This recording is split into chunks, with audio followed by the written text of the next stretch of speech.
Guys ఈ రోజు అయితే మేము మా డాడీ బర్త్డేకి డెకరేషన్ చేస్తున్నాం అనమాట, సర్ప్రైజ్ డెకరేషన్.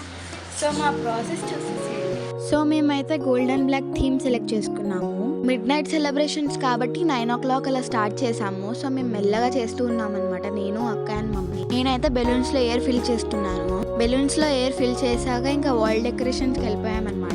మాక్సిమం అయిపోయింది వాల్ డెకరేషన్. సో ఇంకా త్రీ బెలూన్స్ పెట్టేసి డెకరేషన్ అయితే కంప్లీట్ చేసాము. నిన్న 12 o'clock డాడీ అయితే చాలా సర్ప్రైజ్ ఫీల్ అయ్యారు రూమ్ లోకి వెళ్ళి. అండ్ కేక్ కటింగ్ అయితే అయిపోతుంది, హోమ్ మేడ్ కేక్. డాడీ అయితే చాలా సర్ప్రైజ్గా ఇంకా హ్యాపీగా ఉండే. అండ్ కేక్ కటింగ్ అయితే కంప్లీట్ అయిపోయింది.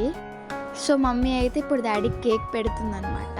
మీరు కూడా ఇలానే మిడ్ నైట్ సెలబ్రేషన్స్ చేసుకుంటారా? కామెంట్ చేసేయండి. డాడీ అయితే ఒక పక్కన కేక్ కటింగ్ కంప్లీట్ చేశాక వాళ్ళ బెస్ట్ ఫ్రెండ్ తో ఫోన్ మాట్లాడుతున్నాడు అనమాట.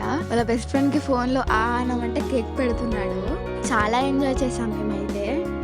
అండ్ మమ్మీ అయితే డాడీకి సర్ప్రైజ్ గా ఒక గిఫ్ట్ ఇచ్చింది. అదేంటంటే గోల్డ్ కడియం అనమాట. చూసేయండి, చాలా బాగుండే ఆ కడియం అయితే, బ్యూటిఫుల్ గా ఉండే. ఇంకా మమ్మీ అయితే డాడీ చేతికి వేసేసింది గోల్డ్ కడియం. బాగుంది కదా. ఇంకా డాడీ అయితే ఇంకా ఎక్స్ట్రా ఖుషి అయిపోయారనమాట కడియం చూసి. ఇది కేక్ అనమాట, చాలా యమ్మీగా ఉంది. ఇంకా అందరం ఫొటోస్ దిగేసాము. మేమైతే చాలా ఎంజాయ్ చేసాం అనమాట. అండ్ నేనైతే ఒక చిన్న గిఫ్ట్ ఇచ్చాను. నేను ఎవ్రీ ఇయర్ గిఫ్ట్స్ ఇస్తూ ఉంటాను. మా అక్క కూడా గిఫ్ట్ ఇచ్చింది.